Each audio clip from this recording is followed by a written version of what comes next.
जय हिंद दोस्तों। Empires classes में दोस्तों आपका स्वागत है। दोस्तों पिछली क्लास में हमने हिंदी विषय के सिलेबस के बारे में जानकारी दे दी थी। आज हमारा जो टॉपिक स्टार्ट करने जा रहे हैं वो है संधि। संधि हमारा पहला टॉपिक होने वाला है।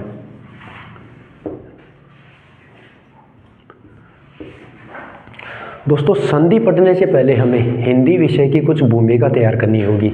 हिंदी विषय की भूमिका तैयार करने के मतलब हमें सबसे पहले संधि पढ़ने से पहले भाषा पढ़ना होगा। ठीक है सर, भाषा पढ़ना होगा। भाषा के बाद में हमें वर्णमाला पढ़नी होगी। वर्णमाला, भाषा और वर्णमाला पढ़ने के बाद हम पढ़ेंगे संधि।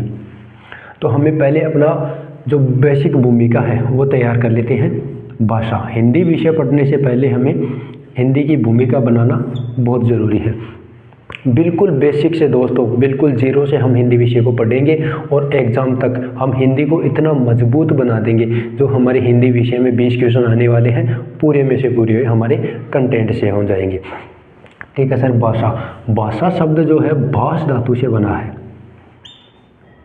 ठीक है सर, भाषा जो शब्द है वो भाष धातु से बना है। सर इसका शाब्दिक अर्थ होता है कहना या व्यक्त करना। कहना या व्यक्त करना। भाषा शब्द भाष धातु से बना है जिसका अर्थ होता है कहना या व्यक्त करना। सर भाषा की परिभाषा, भाषा की अगर हम परिभाषा की बात करें तो जो हमारे विचार उत्पन्न होते हैं उन विचारों के विचार अभिव्यक्ति का साधन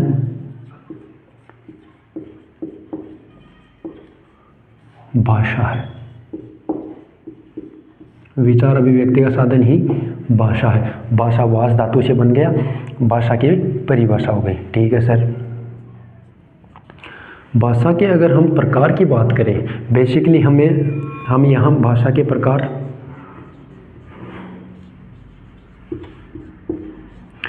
दो प्रकारों की हम यहाँ बात करने वाले हैं। भाषा के मौखिक और लिखित।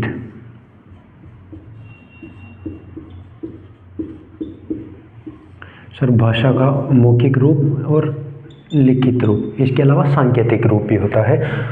बेसिकली हम हमारे सिलेबस में इनके ही कवर करने वाले हैं, मौखिक और लिखित रूप। ठीक है सर, भाषा के प्रकार हो गए। अब अगर एक बेसिक सा क्वेश्चन है दोस्तों जो लगभग बहुत बार एग्जामों में आ गया है और रिपीट होता रहता है। बेसिक सा क्वेश्चन ये है कि भाषा की सबसे छोटी इकाई, भाषा की सबसे छोटी इकाई,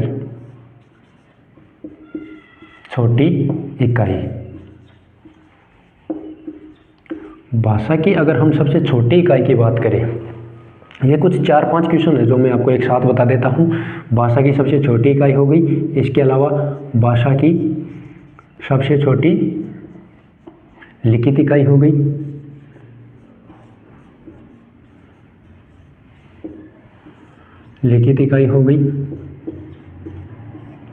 इसके अलावा सर भाषा की सार्थक इकाई हो गई, सार्थक इकाई के अलावा भाषा का पूर्ण रूप, भाषा का पूर्ण रूप। अगर दोस्तों आप इनमें से किसी भी क्वेश्चन का अगर जवाब आता है तो हमारे कमेंट बॉक्स में ज़रूर लिखना ना भूलें। दोस्तों भाषा की सबसे छोटी इकाई की अगर हम बात करें तो वो होती है ध्वनि। ठीक है सर, भाषा की सबसे छोटी इकाई है वो ध्वनि हो गई। सर लिखित इकाई क्या होती है? तो भाषा की लिखित सबसे जो छोटी इकाई है वो होता है वर्ण। ध्वनि लिखित इकाई हो गई, ध्वनि छोटी इकाई हो गई, वर्ण जो है लिखित इकाई हो गई। इसके अलावा सार्थक इकाई की हम बात करें तो वो हो जाएगा शब्द। सार्थक इकाई की अगर हम बात करें तो वो है शब्द। भाषा का पूर्ण रूप होता है वाक्य। ठीक है सर, ये हमें पता चल गया कि भाषा की सबसे छोटी इकाई ध्वनि हो गई, सबसे छोटी लिखित इकाई है जो है वर्ण हो गया, सार्थक इकाई शब्द हो गई, इसके अलावा भाषा का पूर्ण रूप वाक्य हो गया। भाषा की अगर हम बात करें तो सबसे पहले हमारे पास ध्वनि जो सबसे छोटी इकाई हो गई, इसके बाद में हमारे पास लिखित वर्ण हो गया, इसके बाद में शब्द, इसके बाद में वाक्य। सर भाषा की सबसे छोटी इकाई ध्वनि, उसके बाद में लिखित सबसे छोटी इकाई जो है वर्ण, सार्थक इकाई शब्द हो गया, इसके अलावा भाषा का पूर्ण रूप वाक्य हो गया। और वाक्य के बाद में अगर हम बेसिक सी बात करें तो अनुच्छेद आता है। अनुच्छेद, अनुच्छेद के बाद अगर हम बात करें तो लेख, लेख हो गया। लेख के बाद अगर हम बात करें तो वो निबंध हो गया। सर ध्वनि वर्ण शब्द वाक्य तक तो ठीक था, सर ये अनुच्छेद क्या होता है? तो अनुच्छेद देखो दोस्तों, गद्यांश का जो अंश होता है, हम जब भी देखते हैं गद्यांश, तो गद्यांश का अंश होता है, उसमें कुछ मतलब त्रुटिपूर्ण पूरी सार्थक बातें नहीं होती, गद्यांश का अंश पढ़ने से हमें पूरी बातें समझ नहीं आती, तो वो ही अनुच्छेद होता है। इसके अलावा लेख और निबंध में क्या फ़र्क है सर? तो लेख और निबंध में फ़र्क की बात करें, निबंध मतलब नियम में बंधा हुआ, जो नियम में बंधा हुआ है वो हो गया निबंध। इसके अलावा जो नियम से ना बंधा हो वो लेख। जैसे हम छोटी क्लासों में पढ़ते थे, हम गाय पर निबंध लिखते थे, तो हम बोलते थे कि सर गाय के जो भी हमारे दिमाग में पहले आ जाता था, गाय के 4 पैर होते हैं, 2 सींग होते हैं, 2 आंखें होती हैं, तो बिना नियम लिख देते थे, वो लेख हो गया। और निबंध में हमें नियम से लिखना पड़ता है। ठीक है सर, ये भाषा की जो है बेसिक जानकारी हमें पता चल गई। भाषा के बाद में अब अगर हम बात करें वर्णमाला की, संधि हमारा टॉपिक था, इसमें हमने भाषा के बारे में बेसिक सी जानकारी देख ली। एक हमारे हिंदी विषय, जो हिंदी शब्द है हमारा, हिंदी शब्द, तो हिंदी जो है वो फारसी भाषा का शब्द है सर, फारसी भाषा का शब्द है। हिंदी फारसी भाषा का शब्द हो गया। हिंदी मूल रूप से अगर देखें तो जो हमारी सिंधु नदी है, सिंधु नदी के किनारे जो लोग रहते थे, फिर सिंधु से हिंदू बना। ठीक है सर, सिंधु से हिंदू बन गया। हिंदू के बाद में जो है इसमें एक प्रत्यय लगाया, एक प्रत्यय से यह हिंदिक बन गया। हिंदिक में ई प्रत्यय जोड़ने से हमारी हिंदी शब्द का उत्पन्न हुआ। ठीक है सर, ये हिंदी शब्द के बारे में हमारी बेसिक सी जानकारी हो गई। दोस्तों हिंदी में भाषा के बारे में हमने देख लिया, अब हम बात करेंगे वर्णमाला के बाद में। स्क्रीनशॉट ले लीजिए इसका या फिर उतार लीजिए।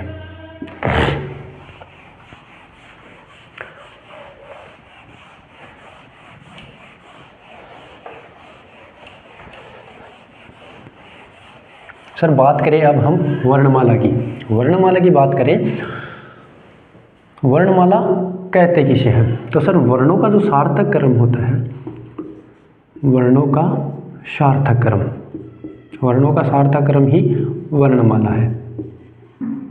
सर वर्णों का सार्थक क्रम वर्णमाला हो गई। वर्णमाला की परिभाषा हो गई सर। वर्णों में पहले बात कर ले अगर हम स्वर की, वर्णमाला में वर्णों में पहले स्वर की बात करें, स्वर और व्यंजन दोनों होते हैं, स्वर और व्यंजन। हम बात कर ले पहले स्वर की। तो हिंदी विषय में स्वरों की बात करें तो वो 11 होते हैं सर। 11 कौन से? ए हो गई, आ, ई हो गई, बड़ी ई हो गई, इसके अलावा ऊ हो गया छोटा, बड़ा ऊ हो गया, री हो गई, ए हो गया, आई हो गई, ओ हो गया, औ हो गया। ठीक है सर, हिंदी में जो है हमारे स्वर 11 स्वर हो गए, हिंदी में 11 स्वर हो गए। सर अगर हम इन स्वरों की मात्राओं की बात करें, सर मात्रा कितनी होती है? तो मात्रा देखो, ए में कोई मात्रा नहीं है, इसके अलावा आ में आ की मात्रा है, ई में छोटी की मात्रा है, ई में बड़ी की मात्रा है, तो एक तो आ की मात्रा हो गई। ठीक है सर, इसके अलावा ई की मात्रा हो गई। ठीक है, बड़ी ई की मात्रा हो गई, छोटी ऊ हो गया, बड़ा ऊ हो गया, इसके अलावा री की मात्रा हो गई, ए की मात्रा हो गई, आई की मात्रा हो गई, इसके अलावा ओ की मात्रा हो गई, औ की मात्रा हो गई,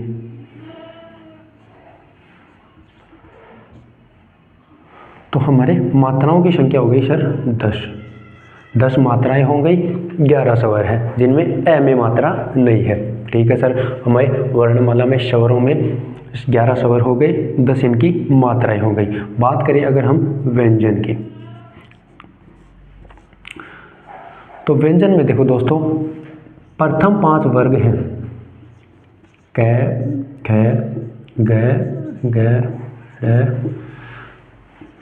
च, छ, झ, झ, ळ, ट, ठ,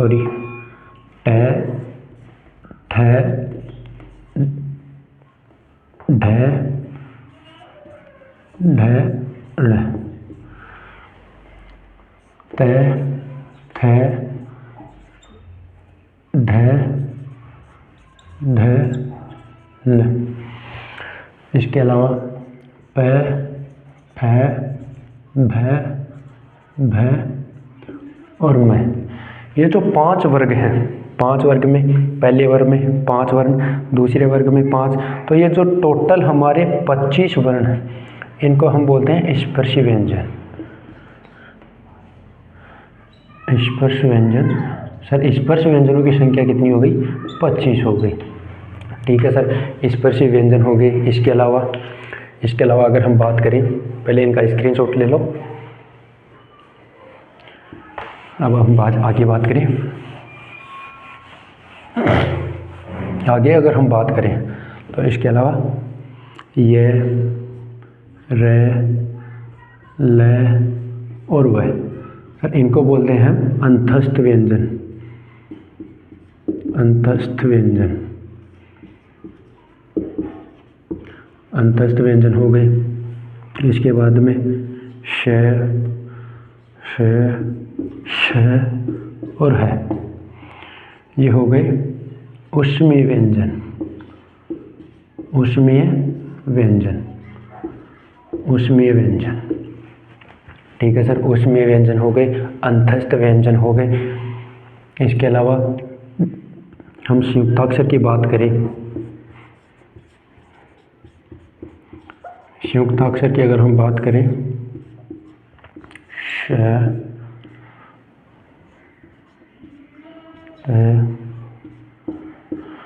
संयुक्ताक्षर की हम बात करें, अगर हम क में श जोड़ दें तो ये बन जाता है श।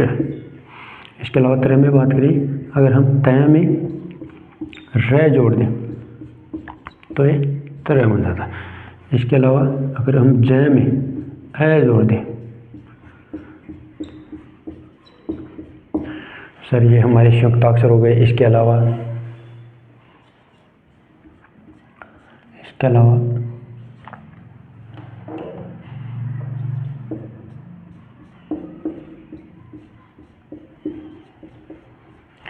ठीक है सर, ये हमारे 4 संयुक्ताक्षर हो गए। तो वर्णमाला की हमने स्वर देख लिए, व्यंजन देख लिए। व्यंजन में ये जो 25 हमारे स्पर्शी व्यंजन हो गए, 4 अंतस्थ व्यंजन हो गए, 4 ऊष्मीय व्यंजन हो गए, इसके अलावा संयुक्ताक्षर हो गए। ठीक है सर, यहाँ तक तो ठीक है। आगे की अगर हम बात करें,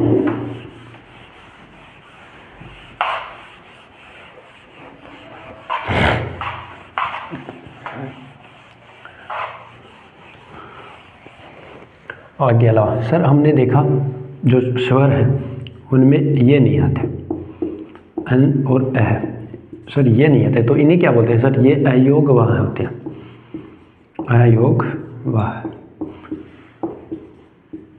ठीक है सर, संयुक्ताक्षर हो गए, स्पर्शी व्यंजन हो गए, ऊष्मीय हो गए, अंतस्थ हो गए और अयोग वाह हो गए। ठीक है सर, ये वर्णमाला की हमने बात कर ली।